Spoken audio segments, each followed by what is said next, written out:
सबको जय मसीह की जीवन की रोटी यीशु मसीह यूट्यूब चैनल के ऊपर मैं रजिंदर आप सबका स्वागत करती हूँ। मेरे प्रिय भाई बहनों, अगर आपने मेरे चैनल को सब्सक्राइब नहीं किया तो please subscribe and bell icon को दबाना मत भूलना, ताकि आप मेरी आने वाली और वीडियोस को देख सकें। हालेलुया। मेरे प्रिय भाई बहनों, आज मैं आपके साथ लेके आई हूँ प्रभु यीशु मसीह और सामरी स्त्री की एक छोटी सी कहानी। इस स्टोरी को मेरा सुनाने का एक जो मकसद है वो ये है कि जब एक चरित्र वाला पर्सन जिसका कोई चरित्र नहीं होता, तो इस जो दुनिया के लोग हैं उसे बार बार उसके चरित्र के बारे में याद कराकर, उसको बुरा भला कहकर उसको हमेशा दोष भावना में और निराशा में भेज देते हैं। लेकिन जब हमारा परमेश्वर ऐसे चरित्र वाले लोगों से मिलता है तो उन्हीं लोगों को ऐसे ऊंचा करता है कि वो बहुतों के उद्धार का कारण बन जाते हैं। तो ये अंतर है हमारी सोच में और हमारे परमेश्वर की सोच में। तो अगर आप परमेश्वर के सन एंड डॉटर हैं तो मुझे लगता है कि हम सबको ऐसी सोच रखनी चाहिए। ये स्टोरी तो हमने बहुत बार पढ़ी है, बहुत बार सुनी है, लेकिन इसमें से सीखा क्या? क्या आपने सीखा कि हमारा परमेश्वर कैसा है, कैसे आचरित्र वाले लोगों के साथ व्यवहार करके उन्हें कैसा अच्छा भला बना देता है? क्या आपने इसमें से सीखा कि हमें कैसे होना चाहिए? हालेलुया। तो हम आइए स्टार्ट करते हैं इसको। जब सामरी औरत दोपहर का समय था, जल भरने कुएं के पास गई तो प्रभु यीशु मसीह ने उससे कहा, हे नारी, मुझे पानी पिला। तो सामरी औरत ने प्रभु यीशु से कहा, तू यहूदी होकर मुझसे पानी मांगता है? क्या तुम्हें नहीं पता कि यहूदी लोग हम सामरियों से कोई व्यवहार नहीं रखते?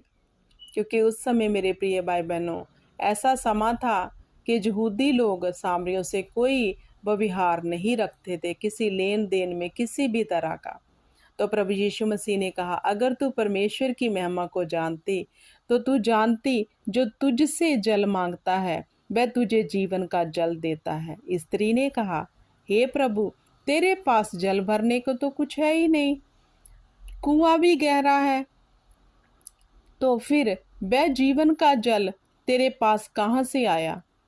क्या तू हमारे पिता याकूब से बड़ा है जिसने हमें ये कुआं दिया और आप भी उसमें से पिया और संतान और अपने पशुओं समेत इसमें से पिया? यीशु ने उसको उत्तर दिया, जो कोई ये जल पिएगा वो प्यासा रहेगा, परंतु जो जल मैं उसे दूंगा वो कभी प्यासा ना रहेगा। तो सामरी स्त्री ने कहा, हे प्रभु, तू मुझे ये जल मुझे दे, मैं प्यासी ना हूँ और ना जल भरने इतनी दूर आऊं। यीशु ने कहा, जा अपने पति को बुला। स्त्री ने कह दिया, मैं बिना पति के हूँ। यीशु ने उसे कहा, हाँ, तू ठीक कहती है, तू बिना पति के है, क्योंकि तू 5 पति कर चुकी है और अब भी जिसके पास है वह भी तेरा पति नहीं। यह तूने सच ही कहा। स्त्री ने उसे कहा, हे प्रभु, मुझे लगता है कि तू भविष्यवक्ता है।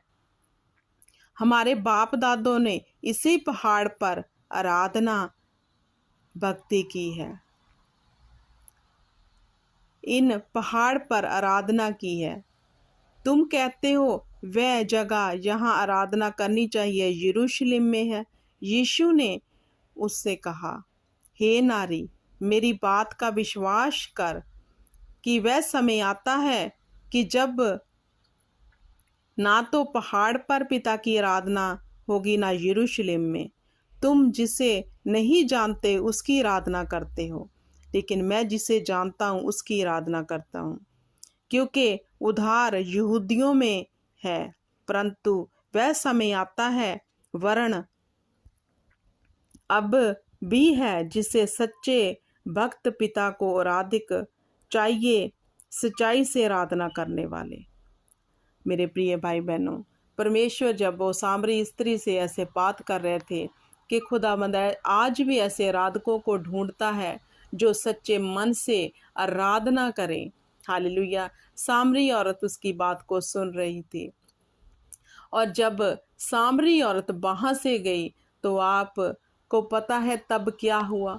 जो एक अचरित्र वाली स्त्री थी, जिसका कोई चरित्र ही नहीं था, जब प्रभु यीशु की निगाह उस पे पड़ी, जब प्रभु यीशु का अकाउंटर उस सामरी औरत के साथ हुआ, तब उसने क्या किया।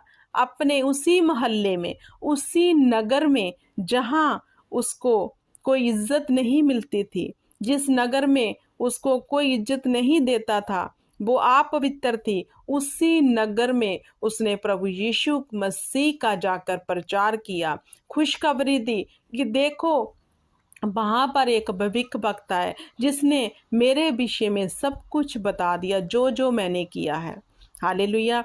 तो वही औरत उस नगर के लिए एक बड़े उद्धार का कारण बनी, जिस नगर ने उसे ठुकराया हुआ था। Hallelujah, praise the Lord. ऐसा है हमारा परमेश्वर। जब हमारा परमेश्वर किसी के ऊपर निगाह करता है मेरे प्रिय भाई बहनों, तो वो इंसान कैसा भी हो, परमेश्वर उसका जीवन बदल देते हैं। जैसे इस सामरी औरत का जीवन परमेश्वर ने बदल दिया कि वो एक अपवित्र स्त्री थी, जिसके चरित्र का कोई अता पता ही नहीं था। कितने उसने पति किए थे, जिसके साथ अब भी रहती वो भी उसका पति नहीं था। तो ऐसी करैक्टर वाली औरत को जो संसार है वो कैसी निगाह से देखता है, लेकिन उसी औरत को परमेश्वर ने चुना, और उसी औरत के बीच में से उस नगर में एक बड़ा उद्धार प्रभु यीशु मसीह ने दिखाया। हालेलुया। तो हमारा परमेश्वर ऐसा है मेरे प्रिय भाई बहनों। इस स्टोरी को शेयर करने का मेरा एक ही मकसद है कि जब हम परमेश्वर की वचन को ऐसे पढ़ते हैं, किसी भी ऐसी स्टोरी को, तो उसको डीप जरूर करें कि आखिर इसका मतलब क्या है। कि हमारा परमेश्वर ऐसा परमेश्वर है जो एक कैरेक्टरलेस लोग जो होते हैं, जो जिनका कोई चरित्र नहीं होता, जब शैतान ने उनको ऐसे ऐसे गलत कामों के लिए इस्तेमाल किया होता है, जब खुदावंद के साथ उनका काउंटर होता है, तब उनका जीवन कैसे हो जाता है। एक ऐसे करैक्टर वाला इंसान जिसका कोई अता पता ही नहीं है करैक्टर का, ऐसे करैक्टर वाले के ऊपर जब प्रभु यीशु मसीह की निगाह हुई, वो ही करैक्टर वाला जन अपने नगर, अपने मोहल्ले, अपने देश के लिए एक बड़े उद्धार का कारण बन सकता है। ऐसा है हमारा परमेश्वर। Hallelujah, hallelujah.